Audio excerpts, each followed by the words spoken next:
Fuerza y resistencia, lucha en Abya Yala, cuerpas aguerridas que no callan. Los compas encerrados, pero sus voces fluyen como el agua que la hidro destruye. Fuerza y resistencia, lucha en Abya Yala, cuerpas aguerridas que no callan. Los compas encerrados, pero sus voces fluyen como el agua que la hidro destruye. Y lo poco que nos queda es un documental que habla sobre el conflicto de Varillas, de Santa Cruz de Varillas, en Guatemala, donde una empresa gallega con su subsidiaria que se llama Hidro Santa Cruz desea crear una hidroeléctrica en el territorio de Varillas, y el documental lo que hace en realidad es contar esta historia de qué sucede, cuál es el conflicto, y cuenta la resistencia de la población ante la embestida, ante la llegada de una empresa transnacional que quiere quitar sus recursos. Lo que desde aquí se llama recursos naturales y ellos y ellas llaman la vida. Y todo esto es a través de la voz de las familiares, de las personas familiares, fundamentalmente las mujeres, las esposas, de las personas que están en prisión debido al conflicto entre población y empresa y Estado que desean meterse en el territorio de Varillas.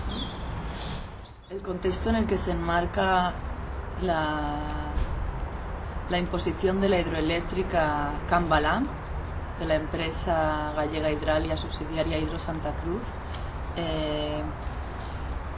pasa a lo largo de 10 años, ¿no? Una década donde hay al menos 4 distintos gobiernos.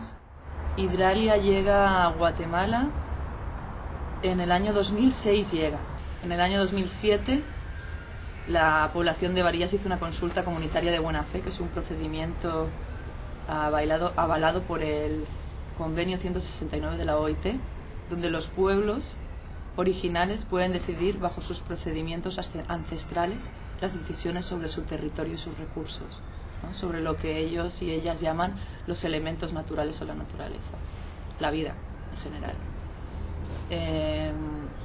Esto no importó.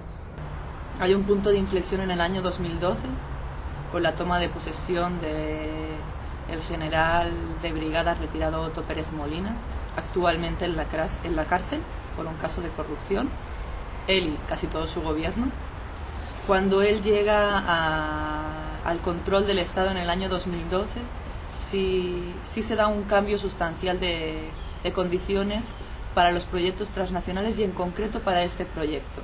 El punto de inflexión que se da con el gobierno de Otto Pérez Molina tiene que ver con una visión de la garantía de inversión basada en la fuerza, en la resolución de conflictos políticos a través de la fuerza. Cabe recordar que este es el primer gobierno militar que después de una larga guerra de 36 años entra al control del Estado como un factor de poder real y no como un bandado de los intereses oligárquicos. Dentro del área social de la empresa estaba trabajando el ex capitán Juan Garrido, acusado por la CICIG, que es la Corte Interamericana que vela por la no impunidad en Guatemala, que está vinculado a casos de seguimiento de llamadas. Son militares, no solo este Juan Garrido. El gobierno de Otto Pérez Molina se caracteriza por ser un gobierno de militares expertos y preparados en lo que se llama la seguridad nacional, estudiados en las escuelas de las Américas, de Taiwán, de Argentina. Son militares que han estudiado el arte de la desestabilización nacional y de la estabilidad nacional. ¿Cómo han vivido las mujeres de la resistencia de Varillas toda esta represión? Es algo precisamente que buscábamos intentar retratar con este documental, ¿no?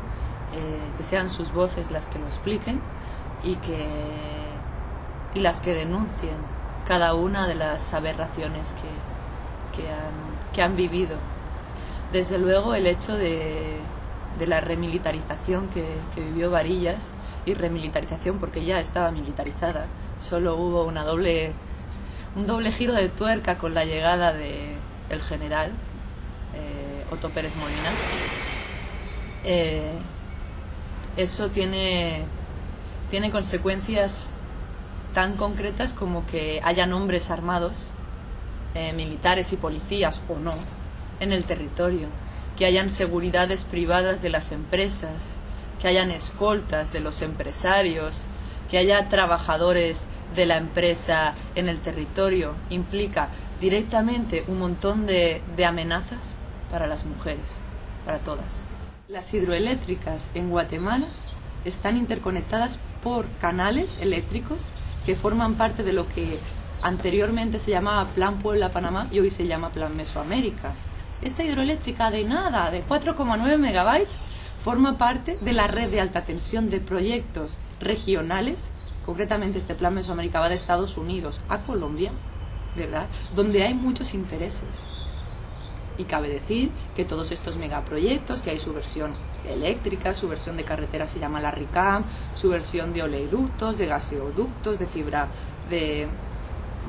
óptica, ¿no? O sea, todos estos grandes megaproyectos con todas sus versiones, ¿no?, que hacen del territorio un lugar donde pueda circular la mercancía, y en este caso la mercancía más valiosa que hay en Centroamérica es la natural, ¿no?, la naturaleza. No son proyectos aislados.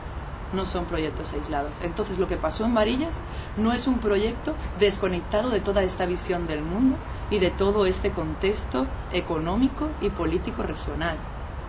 Además, cabe decir que la manera en que se instauró esta hidroeléctrica en el territorio fue después, como bien decíamos, un ensayo de lo que se perpetró en otros territorios. O sea, la quema de maquinaria, la declaración de estado de sitio, la persecución de la población, los allanamientos, los asesinatos, las violaciones sexuales, el hostigamiento, el amedrentamiento, la criminalización. Todo esto que pasó, que son muchos daños, son mucho sufrimiento, mucha pérdida de salud y mucha pérdida de vida, de tiempo, todo eso que pasó ha pasado después de Varillas en muchas otras regiones del país. Entonces no es una pequeña hidroeléctrica de nada. Y es una hidroeléctrica que además, al nombrarse como pequeña, se le vende a la población como una hidroeléctrica que le va a dar luz. No va a dar luz. No va a dar luz porque para que haya distribución tiene que pasar por la baja conexión, no por la alta conexión. Esa energía que se produciría en caso hubieran construido esa hidroeléctrica, porque no la han construido, por decir, pasaría directamente a la alta tensión. No es para la población de Varillas, que es el pueblo que históricamente ha cuidado ese cauce. Históricamente ha velado porque esa catarata no esté seca y porque esa catarata tenga una fuerza tan grande para que vengan de este lado a aquel lado a querer ponerle un tubo y sacarle megabytes. De la misma manera que estuvieron en la resistencia, de la misma manera fueron castigadas. Las mujeres que salen en el documental hablan de ellas mismas como presas políticas, porque a pesar de que el castigo judicial no haya sido directamente sobre ellas, sí lo fue el castigo de la consecuencia de eso, ¿no?, que es que sus esposos estuvieran en la cárcel y por tanto ellas tuvieran que trabajar el doble para mantener a la familia y cuidar a la familia y cuidar al esposo en la cárcel. Hay que pagar por vivir en la cárcel en Guatemala. Sí, claro, por vivir en la cárcel. Entonces sí, fueron castigadas de la misma manera a la miseria, al hambre, al aislamiento, al castigo social, al juicio, al señalamiento, a los allanamientos, a la persecución y a la criminalización, de la misma manera que sus maridos, de la misma manera que sus padres.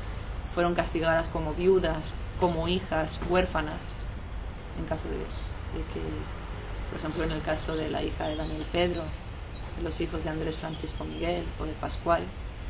Claro, había una cosa que decían en el documental que era nosotros también somos presas, ¿vale? Que no estamos en una cárcel, en una prisión, pero estamos presas en una, pues si tenían que estar en la ciudad, en la capital, en una ciudad que no es de ellas, presas porque no podían hacer lo que deseaban, cuando lo deseaban, y llevar a cabo sus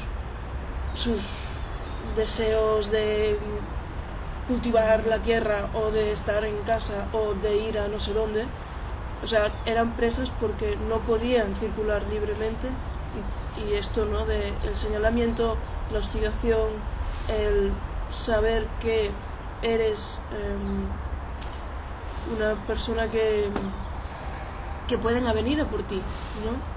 Entonces, vale, no está, decían, y es como muy ejemplificador, decían, no estamos en una prisión, pero somos también presas. La hidroeléctrica es una hidroeléctrica gallega, española, Hidralia. Es una empresa que forma parte de un entramado de 40 empresas más de la familia Castro Valdivia y que bueno, como ya habíamos dicho, había estado vinculado a los casos de corrupción. A día de hoy es una empresa que está denunciada en este estado por la patronal. Es una empresa que a nivel de Galicia y también a nivel del Estado español tiene relación directa con el PP y sus grandes fascistas del PP y de Galicia y de Madrid también directamente.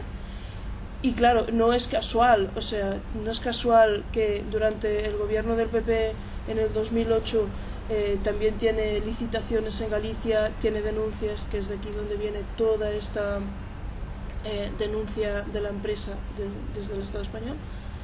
Y no es casual que claro, está ahí detrás está el gobierno, el PP como partido y el gobierno de Xunta de Galicia. Esta empresa del sector energético gallego que tiene todo este sustrato está relacionado con el alto empresariado gallego y que está con una lógica de prácticas delincuenciales, y así llega al territorio guatemalteco, ¿no?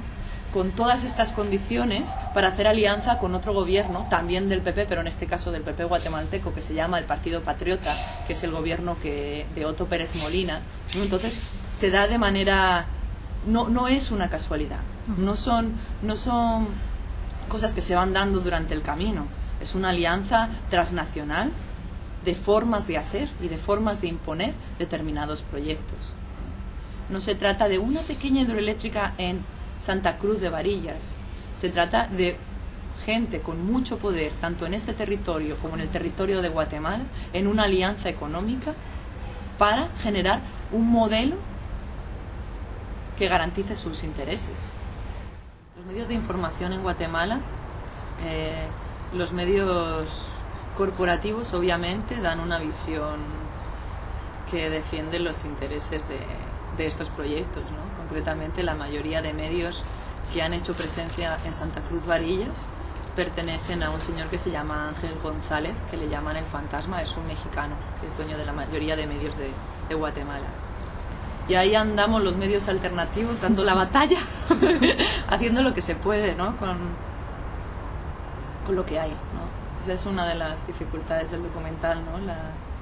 La escasa calidad auditiva y visual, ¿no? Pero debido precisamente a que somos los medios independientes los que estamos intentando dar a conocer lo que está pasando en territorios como el varillense. Hay toda una red de radios comunitarias y hay cada vez más medios locales y comunitarios que están haciendo un trabajo fundamental para que todo esto se oiga aquí en este territorio, donde están estas empresas, donde duermen estos señores y sus familias, ¿no? Y caminan por aquí como que fueran gente de bien, ¿no? Y llegan a matar allá. Entonces es muy necesario toda esta articulación con los medios comunitarios para que todo lo que está pasando se conozca, y lo conozca la gente de aquí, conozca que el bienestar que hay aquí está vinculado a la miseria que hay allá.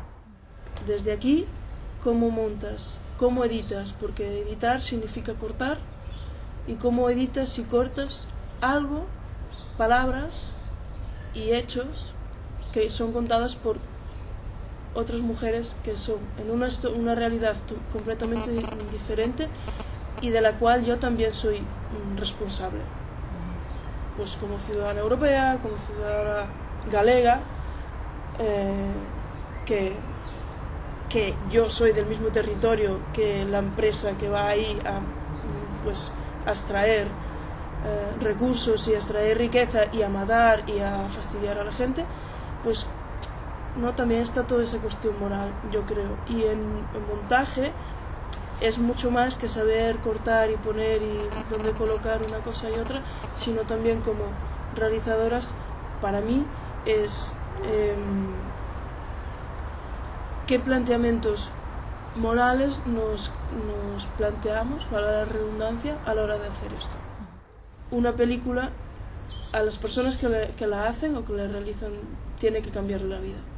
Y a mí sí que me ha cambiado muchas perspectivas, ¿no? Y una de las cosas es esto, pues cómo nos afecta a nosotras como realizadoras y editoras de este documental. Y luego hay una cosa que a mí me gusta mucho decir, porque